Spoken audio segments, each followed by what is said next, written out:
proceed 7:04. If we could make sure, just like a couple housekeeping things very quickly. Please don't talk over folks. Please keep your time limited to about 3 minutes per person. We have a staff member here who's going to keep the timer, so I don't have to do that. I can take notes and focus solely on you guys. I love to have us try and alternate to start with pro bill, con bill, pro bill, every other, you understand what I'm saying. And other than that, just please exit the table once you've spoken so that someone else has a chance. With that, it looks like you're ready to start, and then if others would file up as she's finishing. Let's try not to pack the table too much so that we can still see each other too. So, but a few waited is fine. All right, thank you. Thank you. My name is Representative Devon Wood, and I am an Episcopal priest here in Iowa, in the Episcopal Diocese of Iowa. I'm a voter and I am a mother of 2 girls. And I thought I would take this moment right now to center ourselves in prayer. For the rights of our bodies, our families, and our destinies, we pray. For our foremothers whose bodies were not their own, for our sisters and our daughters who still fight for their choices, we pray. We pray and we demand, with the voice of Mary's own consent, as the backbone of the divine intention, for us to have and to hold the rights over our own selves. May our hopes for the world root out the corrosive control over bodies, another step towards justice for those marginalized by the powerful. May our autonomy be blessed. May our autonomy be strengthened. May our autonomy empower us in our divine bodies to never relinquish that which is ours. Amen.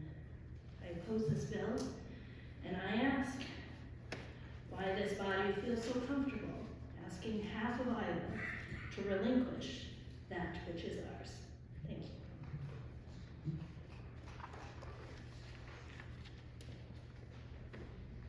Next.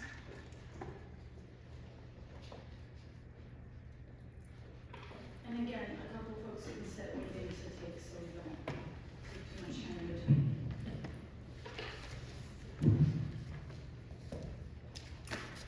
My name is Maggie Twitty, Executive Director of Pulse Life Advocates and spokesman for the Coalition of Pro-Life Leaders. We are in support of this bill, and thank you very much for bringing it forward.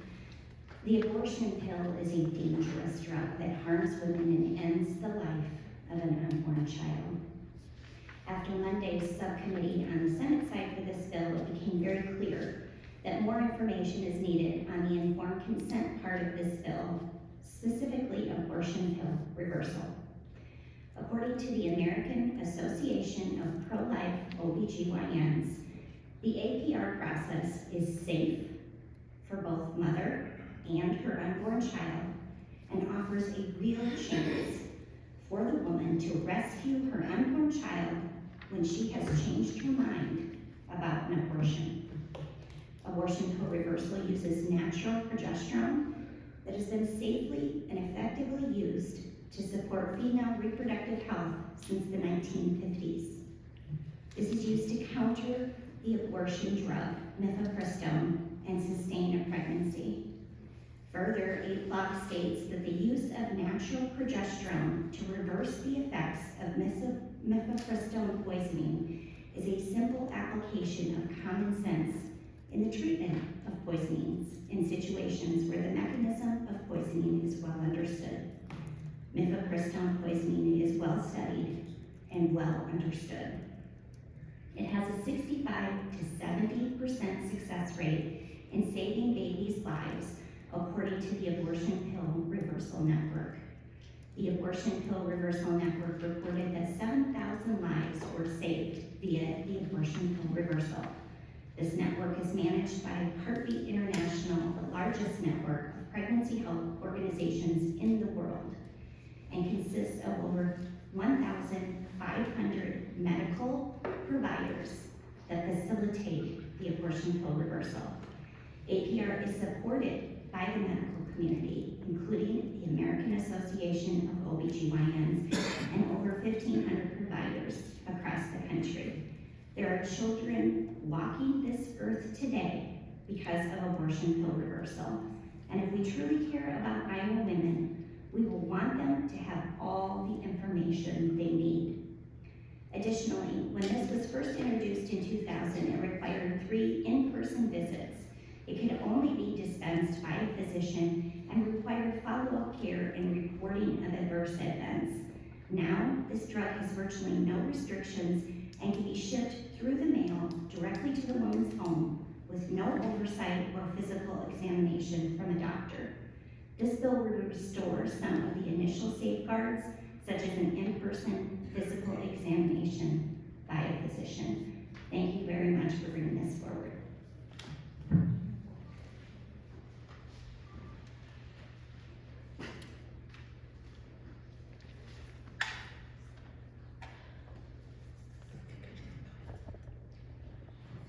My name is Kirsten Delagardelle, and I'm the Director of Public Affairs at Planned Parenthood Advocates of Iowa.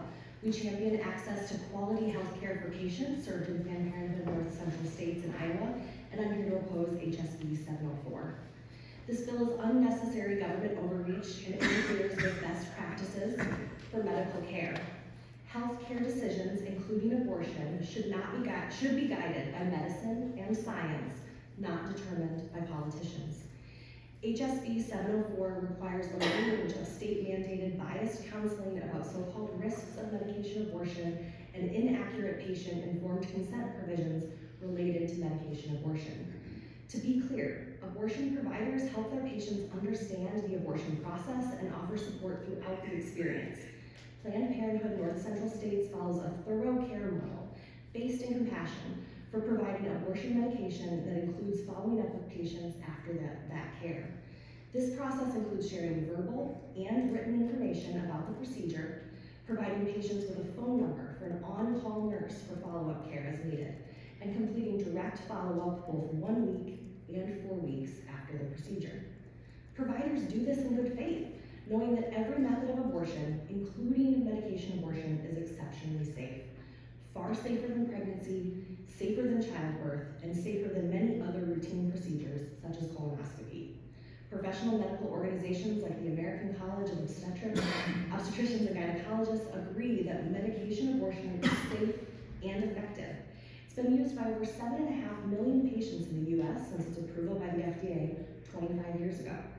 But this bill ignores decades of science, medicine, and patient experience. Patients are the experts on their own bodies, and providers are the experts on providing the care that patients need. Lawmakers should not be pushing legislation that relies on misinformation. Restrictions on abortion care will only further erode healthcare access in our state. HSB 704 is medically unnecessary and provides no benefit to patients. Iowans are already struggling to access affordable health care. Further abortion attacks will not make health care more affordable, nor will it make it more accessible. For all of those reasons, we respectfully urge the committee to oppose HSB 704. Thank you so much for your time.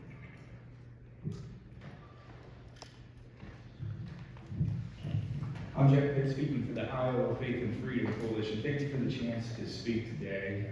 We strongly support the bill.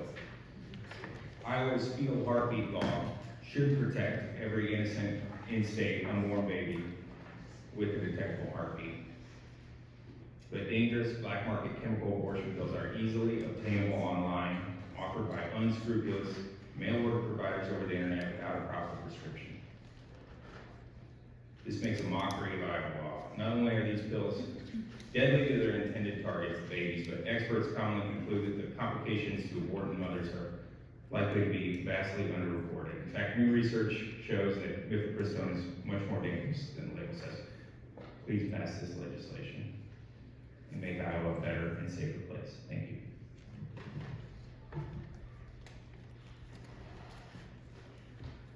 Good morning, everyone, and thank you for the opportunity to speak here today. Excuse me, sorry, could you just push your, I want everyone to be able to hear you. There you go.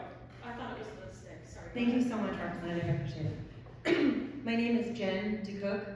I am an attorney, I'm a wife, and I'm a mom to 2 boys, ages 11 and 13. When I was in law school, I forgot to take my birth control pills because of the stress of my first year of finals, and I got pregnant. This was in 2000, before medication abortion, and I had a surgical abortion at 10 weeks. And my access to safe and legal abortion literally gave me the life that I have today.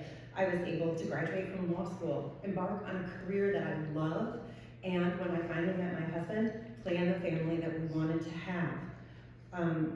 Then when my boys were only 3 and 1, I was diagnosed with an ectopic pregnancy.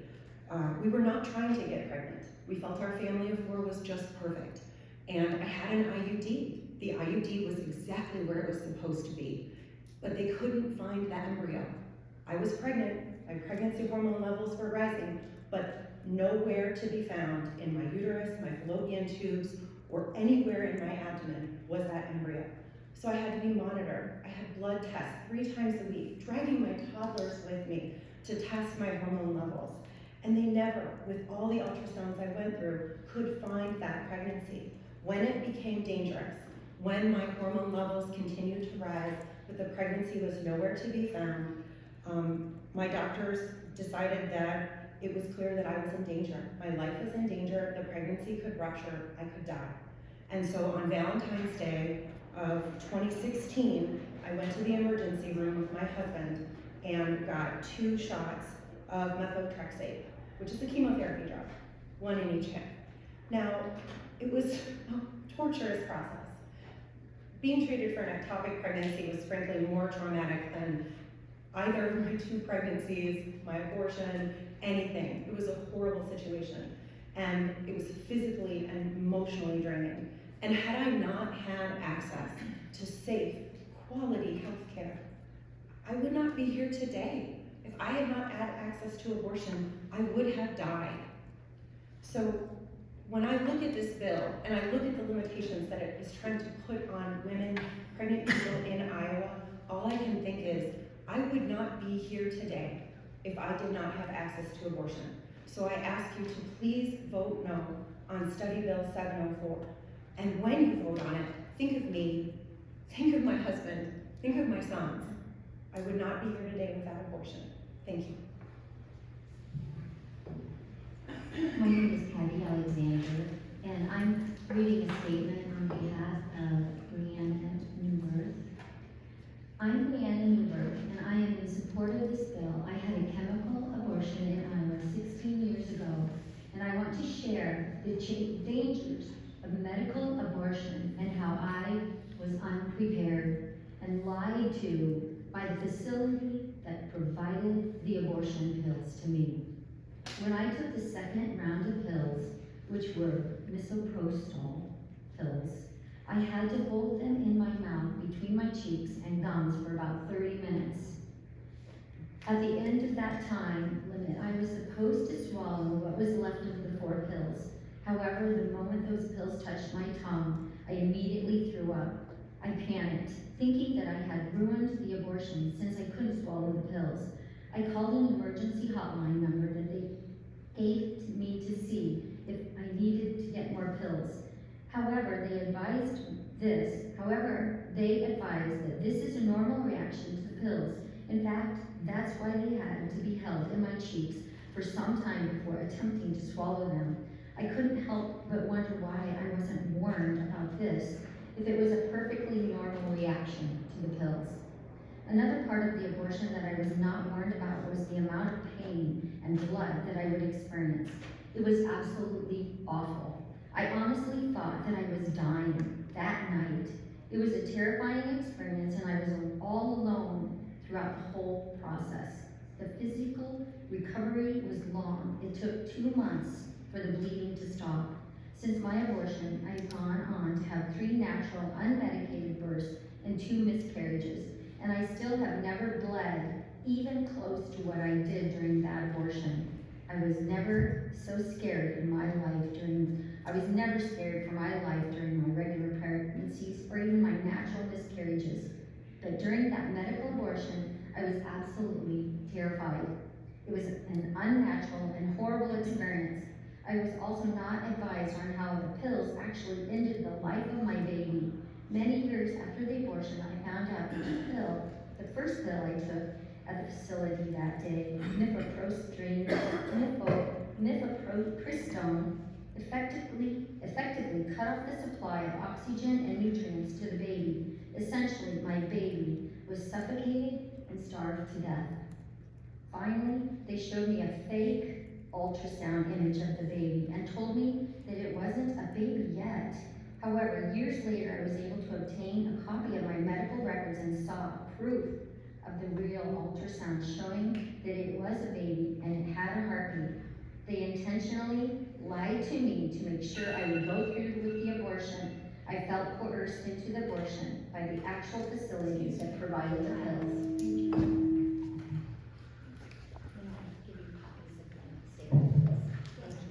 Thank you. Thank you for hearing us all. My name is Elizabeth Davis. I go by Ellie. I live in Des Moines.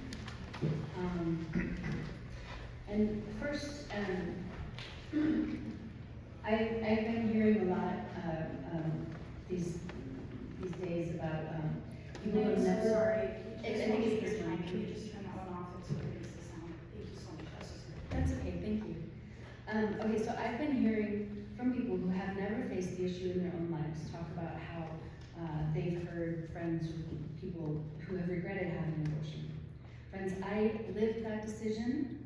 I had been indoctrinated with an anti-abortion rhetoric from the time I was very small, and I believed it as one does.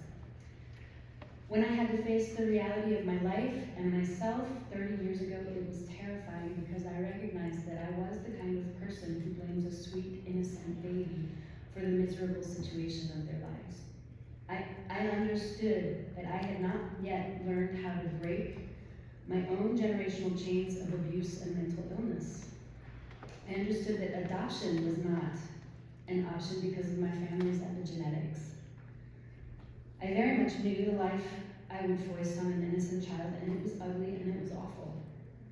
I was homeless and warped by various addictions.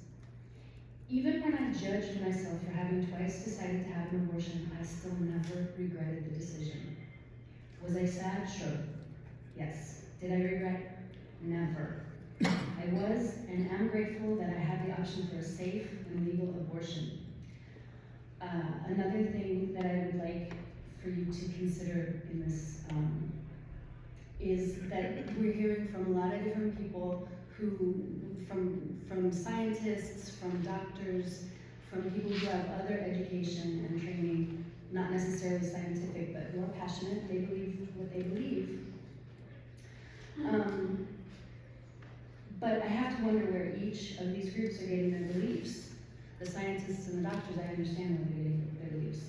I want to reference a study from MIT in 2018 that analyzed millions of tweets sent between 2006 and 2017.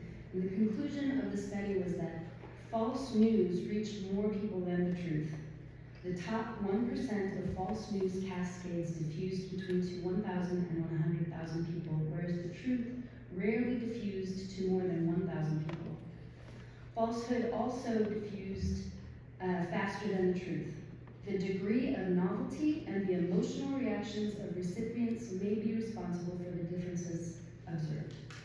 As trusted servants of the people, you owe it to your constituents to be sure beyond a shadow of a doubt that the information you are basing your opinion, which will become the law that governs all Iowans, is based on facts, not hearsay. Thank you.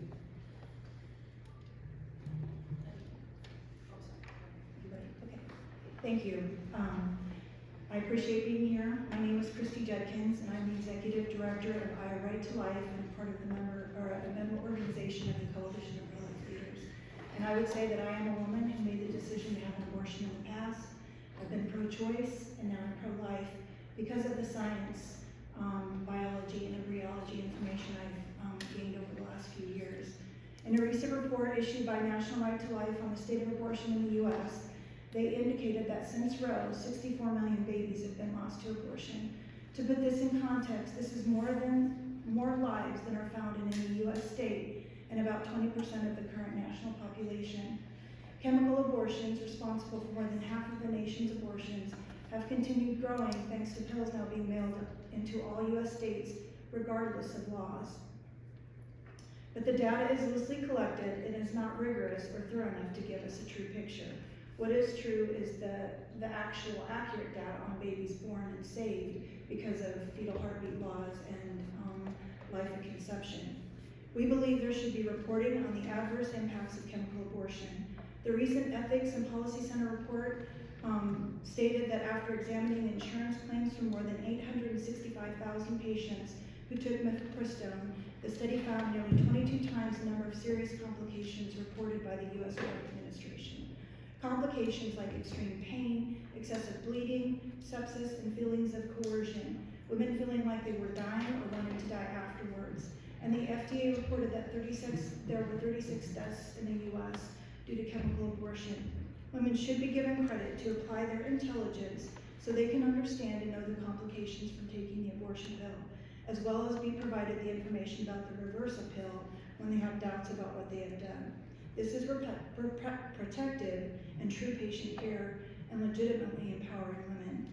Ironically, there are legislators that are putting forth a bill to legalize physician-assisted suicide, and it includes language to ensure all information be provided to the patient for adequate decision-making. Those in opposition to this bill do not want the same courtesy given to women facing a crisis pregnancy. Additionally, we agree the language that only licensed, certified, and authorized healthcare providers should be dispensing the drug, and that there should be accountability for anyone who disregards the law and the right to private cause of action. For these reasons, Our Right to Life supports this bill, and thank you very much for bringing it forward. Hi there, my name is Lauren Hesberg. I'm with the Iowa Coalition Against Domestic Violence. We urge you to oppose this bill. We acknowledge a shared concern for maternal health, but we feel this bill misses the mark. It creates unnecessary barriers to patient access to safe health care and requires physicians to give medically inaccurate and misleading information to patients, which negatively impacts patients' safety and health. Abortion is an essential component of comprehensive medical care for all Iowans. For victims of rape and abuse, their safety and lives can depend on timely access to birth control and abortion services when unintended pregnancy increases the risk of violence and limits their options for safety more broadly. In this regard, there's a provision requiring physicians to perform an additional in-person screening directly related to coercion or abuse. We believe this is particularly unnecessary and harmful. We support physician screening protocols for violence and appreciate that abortion providers already do this, and in fact they are uniquely skilled, qualified, in ensuring individuals are making autonomous, informed decisions. So this not only adds another barrier, but perpetuates a false and misleading assumption that women are routinely coerced into having abortions. Most often, DV victims are coerced into pregnancy, which increases their risk to their safety and health as well as their children. And rape victims do not need an additional screening to confirm the certainty of their decision. Pregnancy often increases the risk for violence and death even with no history of abuse, but if there is a history of abuse, that increase is 3 times more likely to result in violence and perinatal death. And unintended pregnancy is the primary reason women seek abortion, making it harder to access birth control, and abortion forces rape victims and abuse victims to maintain contact with the person that harmed them, and forces many to return to violent relationships they were trying to leave, which creates great risk to themselves and their other children. This bill is unnecessary. We do not believe it improves maternal and child health in Iowa. Thank you. This is going to be our final one just because of the time of the committee that ends, or the block that ends at 9. I'm so sorry, but this will be our last one. Thank you, Representatives. My name is Josiah Olson, the family leader. We support this bill because we believe it is a good step in the right direction for protecting pregnant women and their babies. We do believe that we have a problem since the Dobbs decision and the passage of the heartbeat law. The abortion industry has developed a network of abortion drug dealers that are operating outside the medical system. These systems are providing abortion drugs to anyone for little or no fee. So a boyfriend who doesn't want to be a dad, human traffickers who can stand to lose money, essentially anyone has access to these pills. Contrary to the claims of certain organizations, abortion drugs are not safer than Tylenol. Recent studies show that 1 in 10 women who take abortion drugs suffer a serious adverse event. Unfortunately, these black market suppliers don't care about those incidents. They send pills without a doctor's involvement, and Many of them tell them to lie about it if they wind up in the hospital. We believe these people should be subject to strict liability and statutory damages, if not worse. So we are thankful this bill provides an opportunity for women who are harmed to get the justice they deserve. We also appreciate that this bill helps women who are considering an abortion to be able to make an informed choice. Others should know about the risks of hemorrhaging sepsis and other potential side effects. They should know that an incomplete abortion is a very real possibility, and they should know that in the case they change their mind, that there are hundreds of women who have had their babies today because the doctors helped them reverse the effects of these drugs. So we believe this bill is a good step toward protecting women from the dangers been created by the abortion industry, and we urge you to move the bill forward. Thank you. Thank you. Wessel-Kroeschell, did you connect your mic line to the? I'm so sorry, and I apologize, I'm not trying to cut everyone off, we just only have 30 minutes, so I know we're already gonna go over. Go ahead. This bill will harm women in Iowa. Good afternoon, or good morning. I'm Dr. Francesca Turner. I'm legislative chair for the Iowa section of American College of Obstetrics and Gynecology, and we oppose this bill. When I started medical school in 1994, one of my professors told me medical knowledge doubles every 8 years. I thought we were so advanced. Today, medical knowledge doubles every 73 days. This bill codifies language regarding informed consent, risk, and forces doctors to discuss the possibility of abortion reversal. A 2020 double-blind, placebo-controlled, randomized clinical trial, which is the highest quality study, was stopped early because a quarter of the women had severe hemorrhage, but the study could not show efficacy due to safety risks. There isn't any precedent for codifying language in a physician's informed consent that is so scientifically disputed. Science is ever evolving and changing. Studies and information are learned every day. And this is how we use our medical judgment and expertise to counsel our patients, not by some outdated law made by politicians and not doctors. I have no idea if the future will allow make abortion reversal a standard medical practice, but just because someone wants it to work does not make it safe, and it does not make it an acceptable to force a physician to tell patients about a practice that could cause irreparable harm. I hope each of you would find it reprehensible for your doctor to make false claims to you about your health. I find it worse for a law to be made that knowingly goes against accepted medical practice. For anyone who is saying that there is data to support this practice, just know that not one major medical society has adopted this standard medical care. Do not let yourself be fooled by sham studies that go against what is safe for patients. In summary, this bill will delay appropriate medical care and risk serious harm. Will further strain Iowa's maternity care system, where 2/3 of counties are already maternity health care deserts. With recent closures of birth centers, we cannot afford additional barriers to drive physicians away or increase costs for an already fragile rural healthcare system. This legislation will worsen care for rural Iowans. We can do better than this, and I urge you to oppose this bill. Representative Barker, comments? Appreciate everyone being here today, and since I received this bill on Tuesday, I've had some really good conversations with both advocates of the bill and the private community, hearing intent of the bill and concerns from folks. Those have been really collaborative, and I appreciate those, and I'm interested in continuing to have those conversations. There will be some amendment language that has come out of those conversations, so appreciate everyone's input there, and would, those that we didn't get to today would welcome hearing your feedback so that we can continue to have the conversation. Thank you so much. Yes, as Representative Barker alluded to, since this bill has been out, we've been having some really great conversations. So far, we're working on an amendment that, in all good faith, we have shared with both sides of our committee makeup here. And if we didn't get to you today, again, we were limited by time, and as I know we were already over, we all have to get to Health and Human Services next door in a few minutes here. But I really do appreciate hearing from each and every one of you. I encourage you to continue following this bill and giving us your feedback. I also encourage you to take a look at things like, some of the misinformation that might be being spread about the section of warnings and whatnot. I worked on that portion of the bill myself and asked for it to only be listed as what the warning on the label is. So things like that, that your doctor and a pharmacist would be legally required to counsel you on properly and not make up any extraordinary circumstances, would be taken directly from the label or from the FDA's recommendation. So things like that, I recommend that you guys all take another deep dive and a deep study. I know we're all doing that right now. Give us your feedback. Stay tuned for that amendment. I think it's almost ready. Last time I checked, we were just waiting on a comma. And that has taken in some of our medical community's concerns about the role that their boards would play in their normal procedural situation. So thank you again for being here. With that, we're going to conclude.